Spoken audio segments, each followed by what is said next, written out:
Почитувани добра вечер. Ја следите анализата на телевизија 24. Абсурдниот спор, најдолг проблем, историски конфликт кој трае веќе скоро 3 децении и проблем кој ја оптоварува Македонија од незината независност.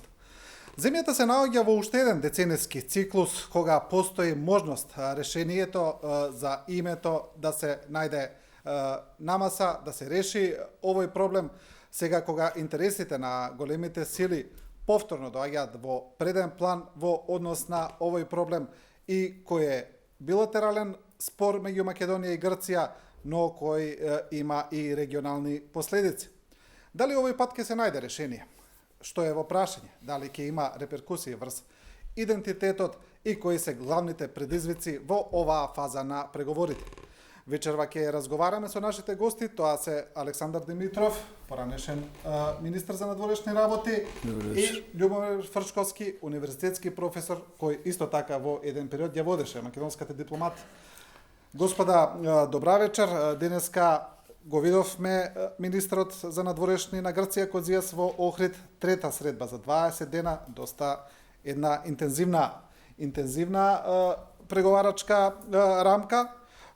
Ви кажа министрот Димитров дека се разговарало за временска рамка за решението. Еден детаљ кој на некој начин открива дека решението ќе има временска рамка, нешто што досега се зборуваше само неофицијално, сега излезе еве и во јавноста. Господине Димитров, за што мислите, што би требало таа временска рамка да направи во однос на решението? Оваа временска рамка, што е спомната, ја има и во иницијалниот предлог на медијаторот Нимиц пред два месеци, кога беше онаја прва средба на министрите за надворешни работи во својство и на преговарачи, која заврши со неуспех. И тоа е логичен редослед на она што следуваше и во 93-та година. Ако се сеќаваме, не примија под референцата, со цел да биде таа референца само за користење во рамките на Обединетите нации и заради тогашните претерано ладни игнорантски македонско-грчки односи, дури по година и пол се донесе времената рамка во септември 95-та. Таму е предвидено исто така дека од кога ќе се заврши главниот спор, практично тоа ќе бидат два документа кои, ако се постигне компромис, а да се надеваме дека ќе се постигне, ќе треба медијаторот да реферира едниот е согласно резолуцијата, да напише што е постигнато, да го извести Советот за безбедност, и второто е таа времена спогодба да стане трајна. Ако се сеќавате, тогаш гарантор беше поранешниот државен секретар на Америка Сајрус Венка во својство на специјален представник на генералниот секретар. Така што тоа не е ништо ново, но тоа е знак дека сепак некои работи, барем оние полесните, по-наивните, по-нетешките, како што рекоа сега тешките доаѓаат, се движат.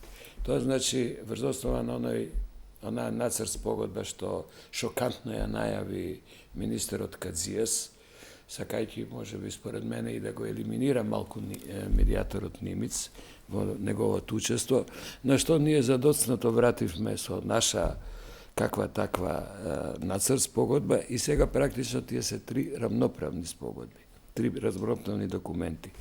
Така што ова е под Б, иако не е незначено, која ќе ги содржи така наречените елементи на позитивната агенда. Како Македонија и Грција ќе соработуваат од кога ќе се реши главниот проблем, компромисот со името. И тоа е добро. И добро е што напредокот, како што беше соопштено, ја претпоставам дека се однесува само на тој експертски дел на деловите на времената спогодба кои треба да се усогласат и да му се достават на медијаторот Нимиц на натамошна доразработка. Професоре, времената рамка за решението на некој начин и исто така значи дека решението не би се имплементирало веднаш, туку ќе биде во некакви фази. Што би биле фазите? Па она што слушаме е дека главните решенија се прекршени на некој начин. И тие веројатно се околу ова што го објавуваат неколку весници во Грција и кај нас. А тоа е име со географска одредница, веројатно горна, како што треба одвоено, со нормален превод на англиски. Потоа државјанство во логика на такво како што сме имале до 2008 година, тоа е на Република Македонија, во овој случај на Горна Македонија. И јазик, што е важно за нас, македонски со нормален превод на англиски. Тоа се тие позиции кои се, да речеме, идентитетски позиции врзани, така да ги наречеме, кои се горе-долу јасни, а не верувам дека околу тоа ќе има сериозен спор кај нас, освен таа инерција на коментирање од страна на, условно кажам, националистичката десница, која е све помала и помала и поситна. Мислам дека околу тие прашања ние ќе имаме, скоро ќе се доближиме до консенсус. Се ова што стана главен проблем, а тоа е промена на уставот, не промена на уставот, на некој начин ќе мора да се адресира. Независно што е проблемот, ние сме зборувале, јас сум зборувал за тоа неколку пати, дека е нов момент во грчката позиција. Претходно нив не ги интересираше уставот воопшто, се бавеа само со меѓународен договор, кој за нив е важна гаранција. Сега тоа го променија, тоа стана и политичка тема, тоа стана однос на нивната опозиција кон Ципрас, исто така, па Ципрас го повторува во една варијанта. Сега тоа треба на некој начин да се реши, без да има повреди од оваа страна. Ние имаме позиција дека тоа не е важно и дека не треба да се менува и дека е тоа проблем. Тоа е веројатно добра преговарачка позиција. Ја не ја гледам како некоја тотална невозможност да се надмине. Мислам дека и терминот времена рамка подразбира дека на тој дел од проблемот кој не може сега да се реши, ќе му се вгради така наречена временска клаузула, се вика тоа, контингенцијална клаузула. Кога некој проблем имаше таков однос во еден од предлозите, 8-миот на Нимец ми се чини, околу називот Република Македонија, па после извесен период тој да се претвори ваков, па упосле. Тоа е таа временска рамка. Сега е промена на уставот, односно тука имаме два односа. Едно е промена на насловот на уставот. Тоа е устав на Горна Македонија или устав на Република Македонија, како што се. А друго е промена внатре во уставот. Пошто се тие две позиции кои паралелно порадикално и помалку радикално ги споменуваа во Грција, споменува и некои членови, значи споменуваа преамбулата, член 3 и член 49. Ја мислам дека тој дел од промените внатре во уставот нема да се отвара.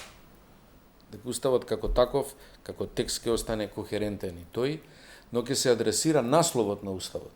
Чив устав е тоа? Значи, Устав тука би можело да биде компромисот. Едно, и второ, тој ќе биде во формулата и двете страни на некој начин ќе се најдат во решение. Тој нема да се менува веднаш, веројатно, туку при влезот на Република Македонија во Европската унија, тоа е 2025, може да нешто малку порано ако успееме све да совладаме. Тогаш и така ќе се отвара уставот за член 118, тоа е важењето на европските договори, директното законодавство нивно.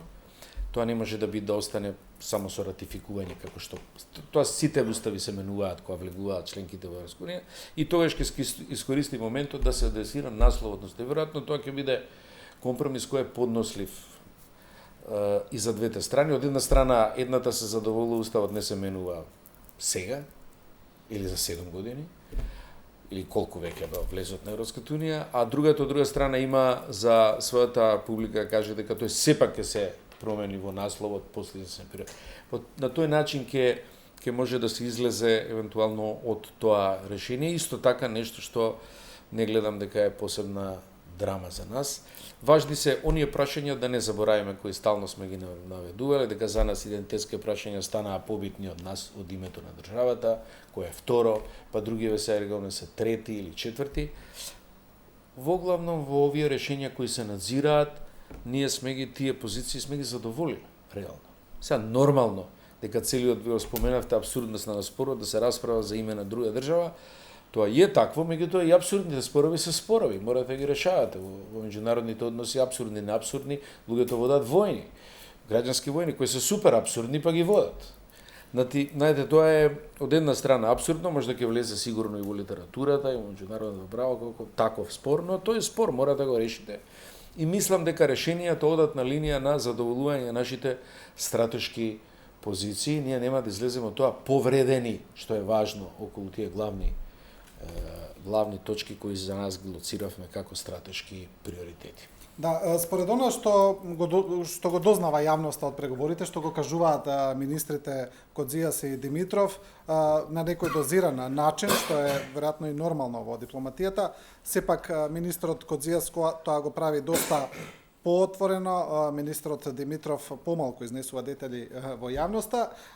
Од оно што го слушнавме и од нацрт спогодбата што ја спомна Кодзијас и од сите детали кои ги изнесено, значи не се работи само за име, тоа е повеќе од јасно, се работи, како што и самиот Кодзијас вели, и за идентитетот, но и за употребата на терминот Македонија, македонски, не само во таа идентитетска рамка, туку и во трговска рамка, во секоја рамка што ги идентификува од тука поднебието, производите, луѓето, државата и така натаму.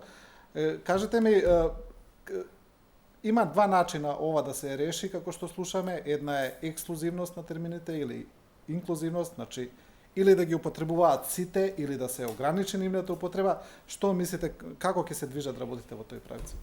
Околу трговските марки, кодот и акронимите, како ги викаат, беа веќе стари предлози на медијаторот Нимиц 2008-2006 година, кај што он предлагаше, сугерираше рамноправна.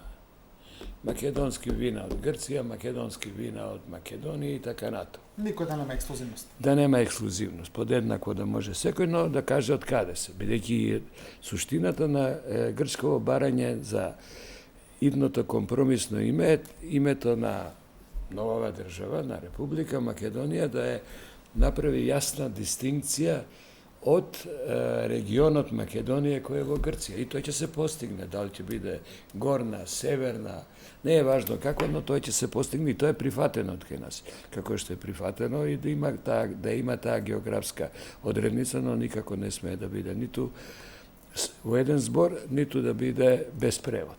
Бидејќи тука веќе се задвираат превод не само на англиски, туку на сите јазици на Обединетите нации, тоа се 6. Така што, мислам дека тука ќе имаме некој проблем. Ја не сум убеден дека ерго омнес мора да се обстои дека ерго омнес се однесува само кон надвор.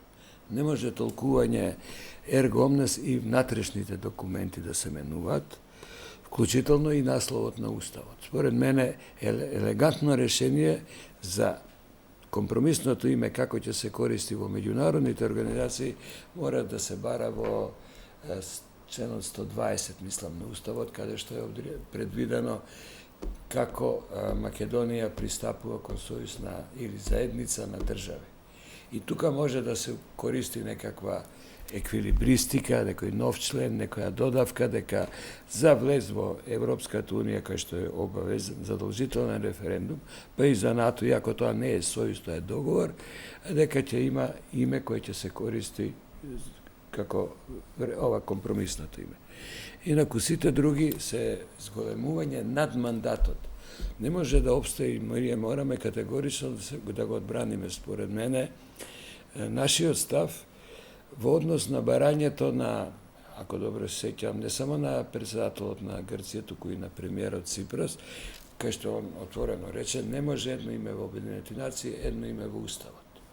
Мислам дека тоа ќе биде пречекорување на нивните барања на сметка на она што ние не би требало и не би смееле да се согласиме. И тоа би требало да биде една јасна, категорична, наша, условно да ја наречам, црвена линија. Бидејќи па грчките линии во овој период станаа премногу црвени и пребројни.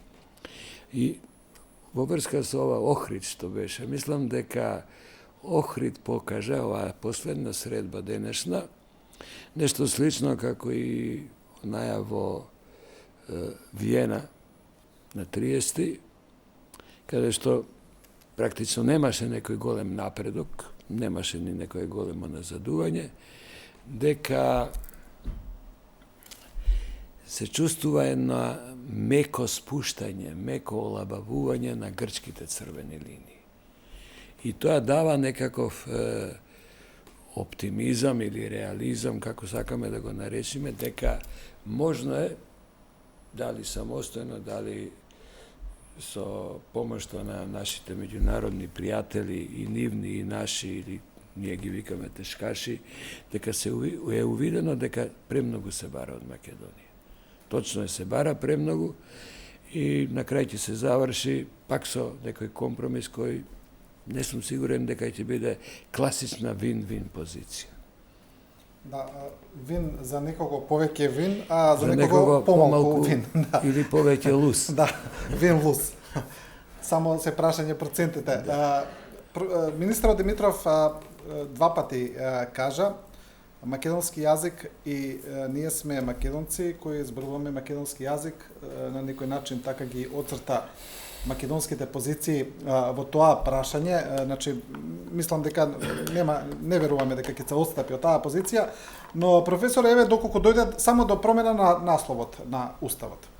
Што ќе се случи со другите термини внатре во државата? Еве, ако биде Горна Македонија, веќе официјално име на државата, кој ќе биде заведено во Обединетите нации и така натаму, што ќе се случи со термините македонска радиотелевизија, македонска опера и балет, македонско радио, се што е институција и што е македонско како институција?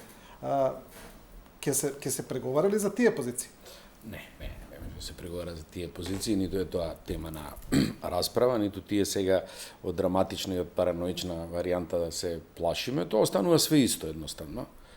Све исто, буквално, не знам како ќе се однесуваат кон Уставот, терминот ерга омнес во меѓународното право се однесува на вистина само за меѓународна употреба.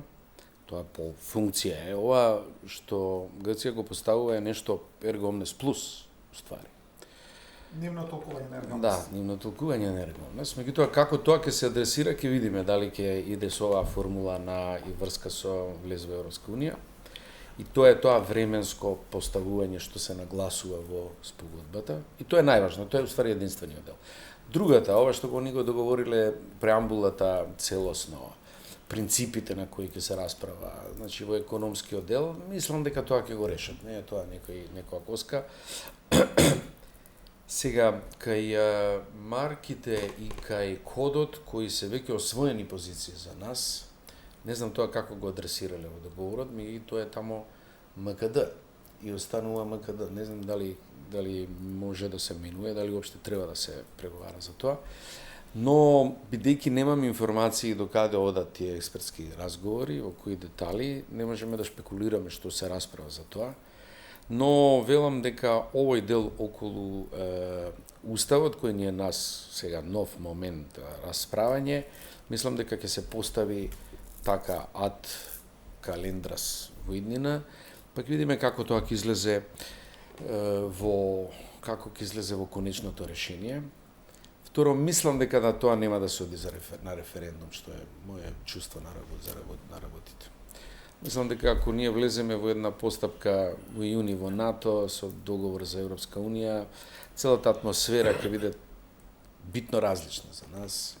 Ќе повлечеме и една акумулација на средства во целата таа приказна, тоа ќе биде као голема вода која ќе го испере задниот двор. И тоа е она што се чека реално кај нас. Натрешната политика ќе биде гледана од тој аспект. Но ќе успее ли премиерот Заев тоа да го избоксува, бидејќи неколку пати јасно посочи дека референдум ќе има? Ја мислам дека да почекаме малку, да видиме тоа како ќе се одвива, ние да ги упиеме, да ги впиеме прво овие резултати кои се за нас, кои сме толку жедни за нив, толку долго ги чекаме. Да се воздржиме, значи, од можеби еуфорија, но да ги добиеме тие резултати, мислам дека сме ги заслужиле. И потоа ќе видиме како тоа ќе го, мислам дека тоа ќе биде такво мнозинство позади тие идеи, што може се да се направи.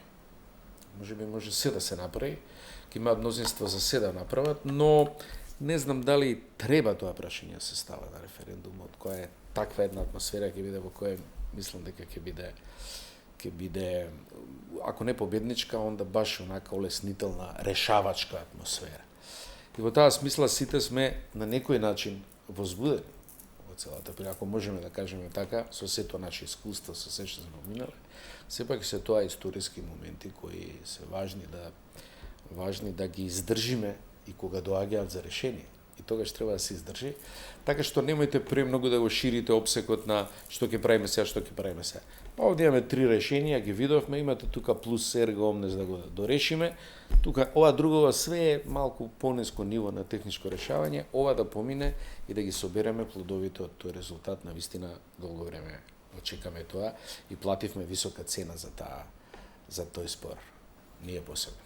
Денеска министр Димитров кажа уште една интересна работа, а тоа е дека во таа спогодба која подготвуваат работните групи ќе се работи и на прашањето за иридентизмот, но од двете страни. Сега, веројатно дека иридентизмот од страна на грчката страна е ставено како некоја контратежа на грчкото барање, за да не биде еднострано. Како ќе се реши ова, бидејќи македонскиот устав веќе еднаш е менуван во минатото, значи тоа прашање еднаш е работено, а сега на што конкретно би... Прашањето на иридентизмот има практично две димензии. Едната ние ја решивме со отстранувањето на овие глупости што ги имавме со Александар Велики, аеродром, кај да е, треба да го валјда ќе го средат и споменикот на воинот кој се вика Александар. А немојте така, има нокни стражи таму, ќе се соберат повторно да го чуваат, вака кога кажувате. Добро, ќе го сочуваат можеби. Ако сам не може да се сочува тој восководач, кој ќе го сочува друг. Но така што тоа е едниот проблем и тој ќе се реши и се смени автопатот, така што имам впечаток дека еден дел во владата, особено премиерот Ципрас, тој иридентизам го сваќа поврзан со онаа наша пуста, да ја наречеме, антиквизација и со земањето на имиња и споменици на личности од античкиот период, кој цел свет не можеше да ја свати и да ја разбере, но вториот е многу по, да го наречам, ризичен, па и опасен, што го форсираат практично на дневна база лидерите на политичките партии, дури и најмалите во Грција, настрана Мицотакис, која е на големата опозициона партија, и особено председателот на Грција. Он под иридентизам и овие грчки политичари, да не зборам за историчарите, они сметаат дека и самиот збор Македонија е крадење на нивната историја, односно одраз на иридентизмот. Па дури ако се сеќавате пред некое време, нивниот председател побара да има цврсти гаранции дека нема да има промена на граници, дека нема да се бара етничко малцинство наше во нивните граници и дека нема да се бара јазик во нивните граници. Така што, ако така се свати односот кон се што е Македонија и македонско, тоа ќе биде малку посложено како да се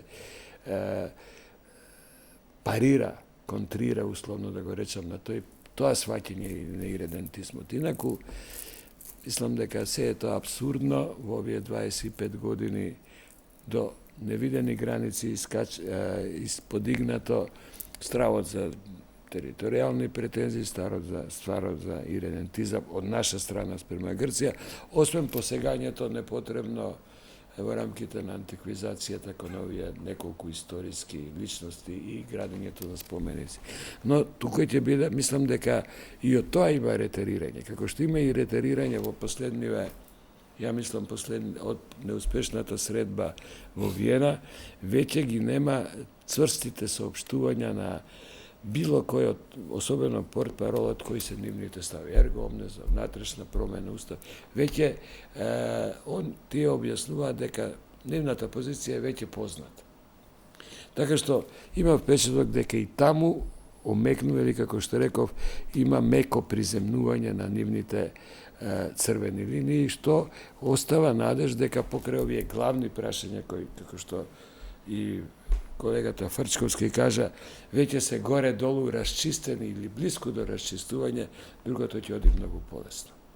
Да, што е со таа теза која ја кажуваат во грчките медиуми дека е можно ние да влеземе, не да влеземе во НАТО, туку да добиеме некаков специјален статус евентуално во алијансата, доколку нема јасно решение.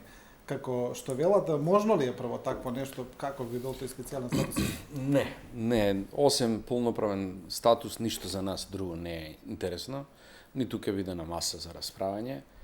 Ние одамна го имаме својот дел од домашната задача према НАТО направено, што е за вистина, и тука имаме платено цена една со кршење на спогодбата, значи која е меѓународен договор, интерен кодот во член 11, кој го докажавме нели на суд и така натака.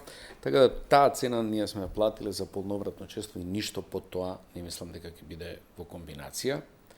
Но ова со идентизмот е интересна теза и треба малку да ја изанализираме. Добро, коментарите на председателот на Грција и опозиционите партии на некој начин се веќе риторички во празен простор кажани, бидејќи веќе решението се знае дека е Македонија и тоа вака како што со посебно, со превоз, со све како што треба.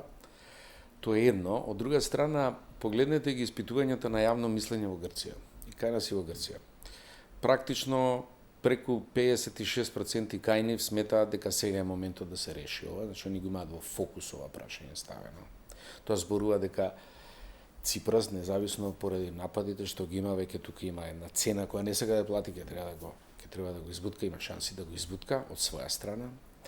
Од друга страна, дека опасноста кој што е на ранг опасност за Грција, Македонија стои со 2% последна. Значи немате основа за иредентизмот, виси во воздух коментарот за иредентизм. Кога јавноста перцепира дека кај нас опасност од северниот сосед 2%, за разлика од Турција која е 76%, например, односите на кого загрозува. Па Албанија е далеку пред нас, па Бугарија е далеку пред нас. Значи Македонија е практично најмала по перцепција на јавноста, која знае да биде најнационалистичка, која протестираше сега повторно со Унијатина, е 2%. Знаете, гледате, комплетно абстрактна е малку, по инерција одат протестите. Да, така што но во анкетите има и таму дека 70 и нешто проценти се против решение во кое би било името Македонија. Не, тоа се старите анкети. Тие паѓаат веднаш после 20 дена на 51% и сега се под тоа. Сега мислат дека решението ќе биде негде во корист на Македонија, они сметаат на нас, како го перцепираат тоа, како може, од наш аспект тоа е абстрактно, ова е абсурдно. Бидејќи вие расправате за наше име, а мислите дека ќе биде во наша корист решението. Тоа не е возможно. Ние секако нешто губиме од името на Република Македонија, сега ќе мора да го менјаме. Какво и да е тоа, сепак е промена. Значи, секако сме ние тие што нешто губиме. Грците перцепираат дека 54% ќе биде на наша страна. Имате аспект таков. Кај нас исто така негде пола на пола тоа поделено, дека ќе биде нешто малку повеќе, дека ние во целата приказна сме губитници, што е можеби пореално од наша страна. Ние стварно се бавиме со тој спор без везе. Но зборувам дека овие коментари околу иредентизмот висат во воздух, немаат веќе поддршка од политичкото јавно социјално милје, што значи дека се повеќе една реторика која внатрешно грчка упатена кон владата и тие нивни меѓусебни баланси. Инаку мене никогаш не ми се допаѓала темата за грижата. Знаете, кога ќе речете се грижите за некого, тоа во балканските земји го прават преку полициите, тајните полиции за своите малцинства надвор. И тоа го прави Грција во Албанија, тоа го прави Србија во Косово. Значи, тој тип на грижа, кој ќе кажете се грижиме, тај за диаспората далеко е, не можете да го правите. Али малцинствата, во принципу, балканска варијанта, грижата не се однесува на стандардите на европските стандарди, туку се грижите као за ваши луѓе кои се истурени тамо и тие треба кој да роварат тамо или да бидат вас поверни од на локалната држава. И во таа смисла, до објаснувањето кое беше уште 91 дадено, во таа насока беше дека тоа не подразбира никаква грижа од тој тип мешање во внатрешните работи. и тоа беше нешто што го направивме. Веројатно нешто такво ќе се повтори во овој договор. Уште еднаш нешто во договорот ќе кажат дека тоа подразбира никакво мешање стандардите на Европската. Искуството на балканските држави е тоа. Грција се бави со своето малцинство, му тура пари у Јужна Албанија и тоа преку разни, дал тајно полициски, дал културолошки надворешни активности. Важно е што така го подкрепува и државата, домицилната држава, Албанија, тоа го третира како роварење кај неа, реагира и тука се тензиите.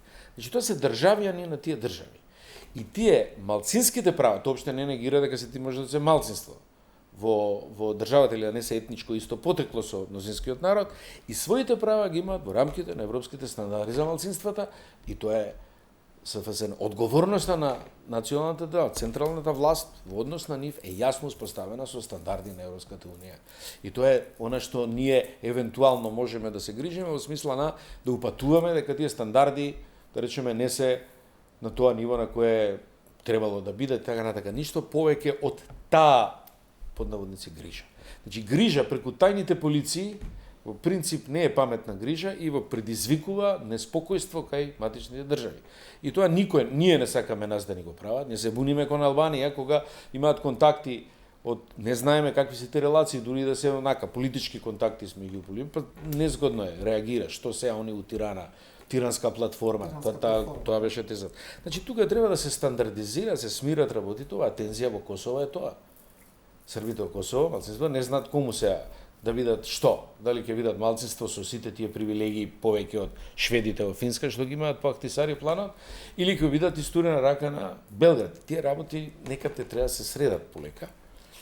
Тоа е важно да се среди, независно што термините нема да се менуваат, бидејќи самиот член нема се менува, но така треба да се третираат согласно европските стандарди и ништо повеќе и ништо помалку.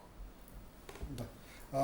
Има една теза дека јасна е позицијата на Македонија во однос на споразумето, јасна е македонската желба да се реши спорот поради евроатлантските интеграции, дека е главна пречка, но има една теза дека овој пат поради геостратешките односи во светот во моментов, помеѓу судрот со Русија, поради улогата на Балканот и на Македонија, дека под многу силен притисок да се реши проблемот е овој пат и Грција, иако официјално Атина тоа не го признава. Па многу често ги слушаме изјавите на Ципрас, на Кодзијас, дека Атина не е под притисок, дека самостојно преговара, дека не е под никаков притисок, што во политиката секогаш обично значи спротив. Е под притисок.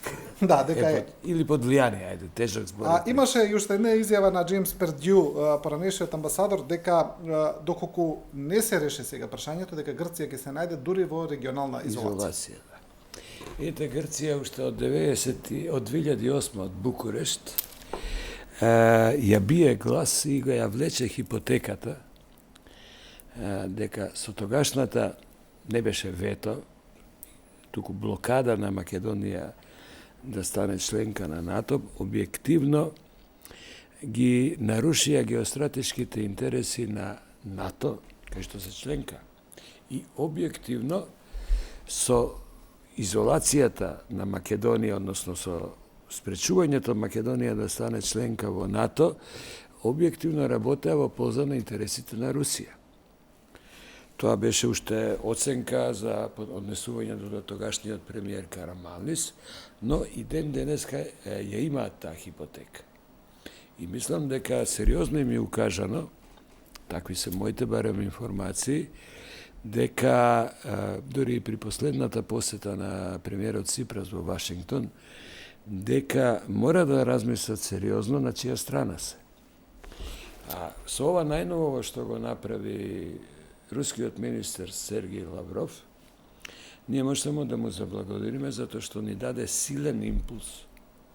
Прво ги освести малку членките на НАТО во Брисел централата и нам силно не поттикна, не подбутна практично да размислуваат за што побрзо да станеме членка на НАТО. Инаку, во оваа лимбо ситуација, кај што енормно е мешањето на Кремљ, на не само во Македонија, видите што се случува со партии си прават тука, туку и во Србија, во Босна и Херцеговина, особено Република Српска.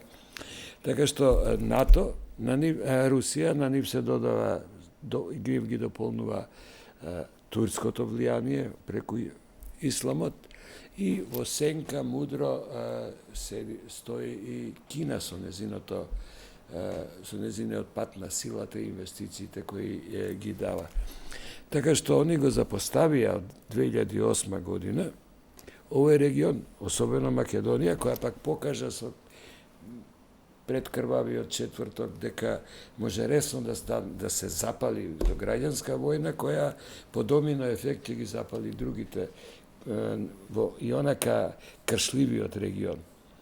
И ако тоа не ги освести НАТО да помогнат, условно да речам, да бидат малку по-беневолентни спрема Македонија и да се обидат да влијаат на членките на НАТО, особено на позначајните, но и пред се врз Грција, дека нема да смее непрестано да ја блокира Македонија за членство во НАТО.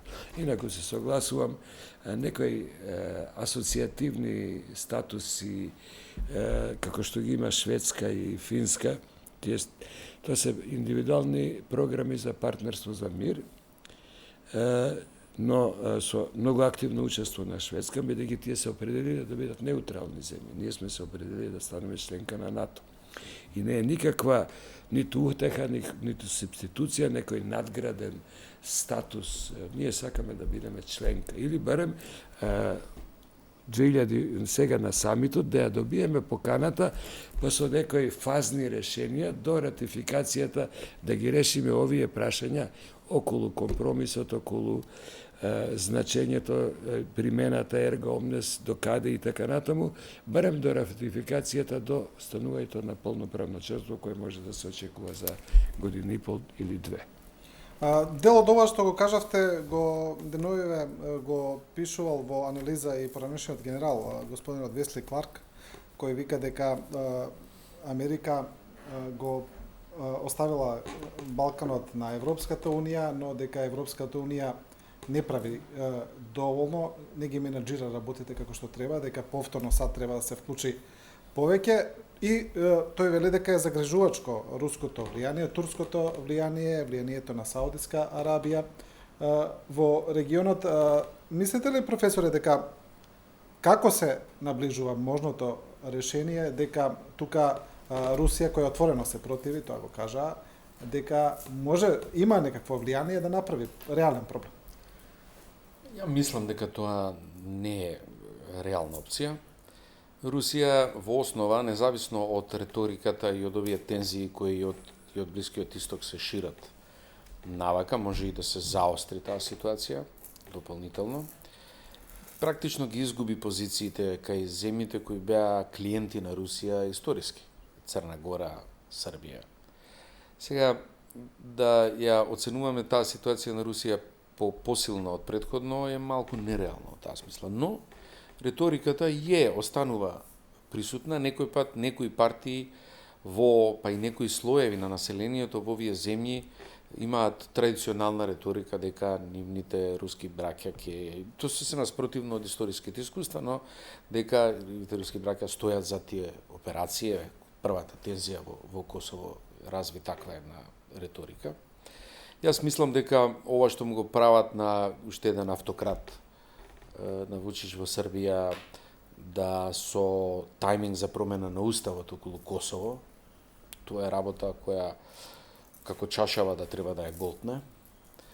Вучич, тоа значи дека ќе остане по таа агенда е Македонија во НАТО прво, потоа Србија и Косово второ, и ќе остане Босна на крајот, изолирана ко посебно парче, ќе таму ќе треба веројатно и устава да се менува за довлез на таа држава во Европска унија. Што значи тој пакет на тој начин ќе го затвараат и тоа е добро за нас. Другата приказна околу бафер зоната и неутралната зона ќе остане реторика и евроазиската алтернатива под наводници.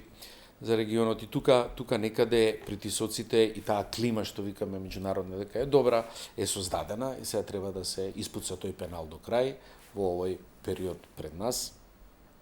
И во таа смисла немам сомнеж дека американско-европското учество е веќе координирано во таа приказна. Не е она Европа само, туку е координирано.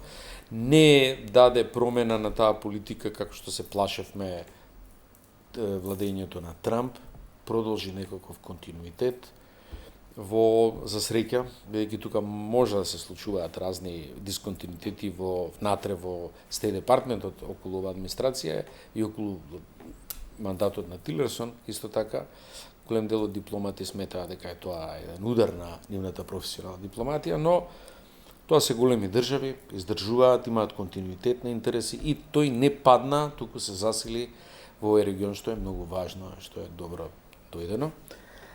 И мислам дека во таа завршница, велам, ние сме сега присутни. Тоа е тоа, добро е тоа за нас. Но еве тука гледаме, како што спомнавте, се отвараат руски партии кои се отворено за сојуз со Русија, нешто што е новина кај нас, веројатно не е ни случајност. Во Црна Гора имаше обид за некаква интервенција од некаква вооружена група, тамо се води и судски процес за кој е обвинета Русија, тоа и НАТО го кажува. Мислите ли дека овде нема можност за такво некој сценарио, нема таква сила? Па прво нема, знаете, независно од нашите абстрактни панславински, панортодоксни илузии кај дел од населението, може да повеќе поетски илузии, историјата на Македонија е различна во однос на Русија, да речеме. Русија секогаш била против македонска независна држава, активно работела на сопирање и уништување на тенденциите во ВМРО и неговите акции, секогаш. И првичната идеја за деноминирање и невикање на овој дел на Македонија е на гроф Ламдорс, нивниот министер за надворешни работи. Тоа е првата идеја.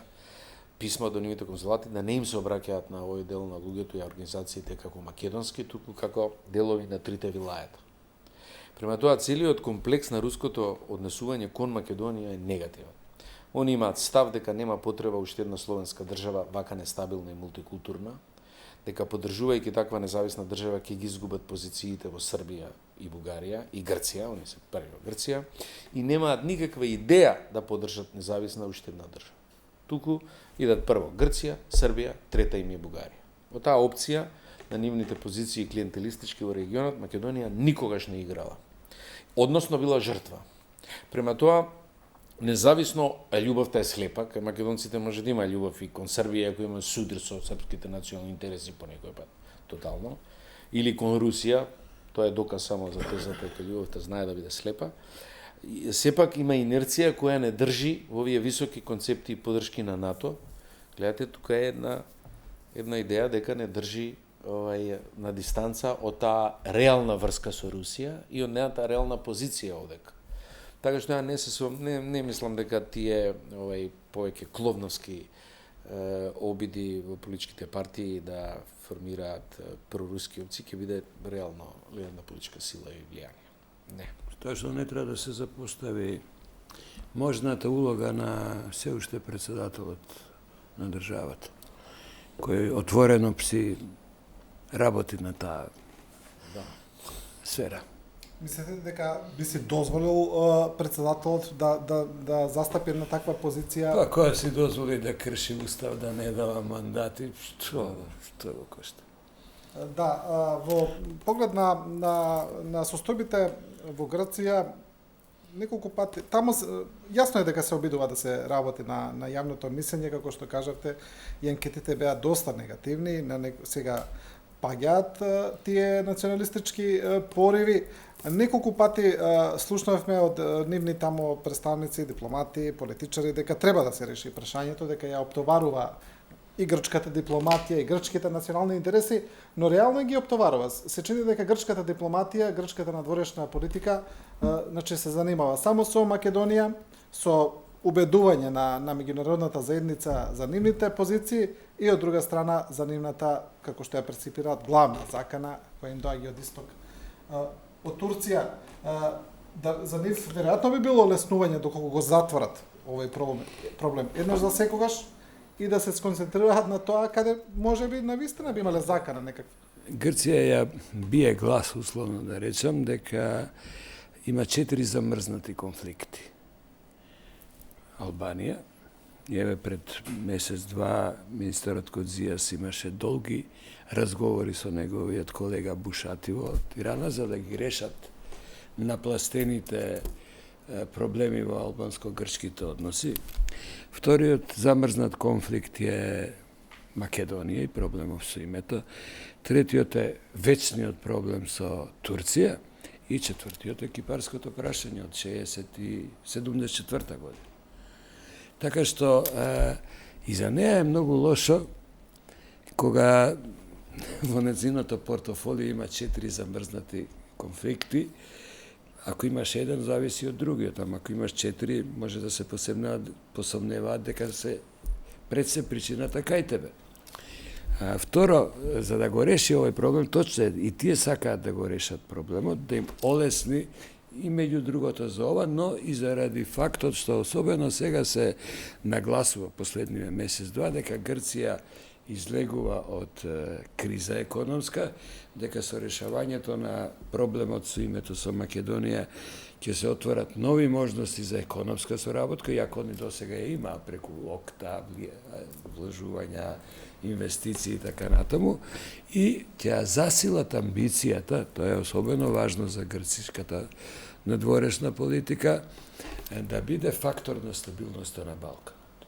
Така што кога сето ова ќе го ставите на маса да размислување, факт е дека тие сакаат да го решат проблемот со нас, со Албанија исто засилено работат, меѓутоа отворено е прашањето како, по која цена и под кои услови. Тука е вештината веќе на македонската дипломатија и на македонската влада како ќе се постави тој компромис да биде, ако не барем пата-пата, да не биде претерано на наша штета. Да се вратиме уште еднаш зборувавме за уставот, но еве баш тука имам забележано еден момент кога беше прошлиот пат министерот Кодзијас во Скопје и кога ја објаснуваше грчката позиција во поглед на тоа зошто они бараат промена на уставот, бидејќи вели македонската страна ми вели меѓународна спогодба е појака, нели, од уставот има појака позиција, зошто толку инсистирате? Тој вели, но европската пракса е различна. Значи европските судови решиле дека домашниот устав е над меѓународното законодавство, имало такви примери, па посочи пример во Германија, каде што имало таква пресуда на уставниот суд и вели дека тие се плашат од таков некој момент. Која е таа позиција? Дека Не, тоа се однесува на друга позиција. Примерот во Германија го споменаа меѓутоа во друг контекст. Тоа е прашањето дали Уставниот суд може да ги ревидира меѓународните договори усвоени. И од нашата пракса, договорот со ОКТА, Уставниот суд го расправаше, но не го расправаше од аспект на неговата содржина, туку од аспект на процедурите при неговото ратифицирање во собранието. Значи, он ги испитуваше внатрешните процедури на ратификација и го нападна од тој аспект, а не содржина. Содржината Уставниот суд не може да ја отвара на договорот. Тоа зависи од двете страни или ако е повеќите страни кои го потпишале.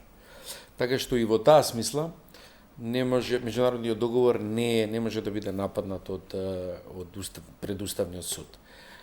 Тоа би бил нашиот одговор во таа смисла. Сега процедурата на ратификација треба саглам да се изведе, нема потреба да се прескакаат никакви теми, па тоа да биде предмет за процедурален уставен спор.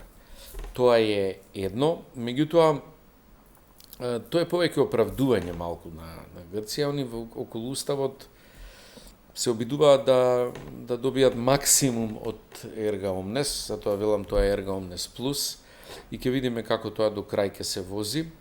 Меѓутоа нема реално тежина ваквите уставни или правни проблематизирања, не се реален коментар. Инаку за Грција е сепак ова најлесен проблем од тие што ги има. најлесен проблем е со нас. И многу карти има сега на масата, би било губиток за двете страни, за нивната влада ова да не се искористи.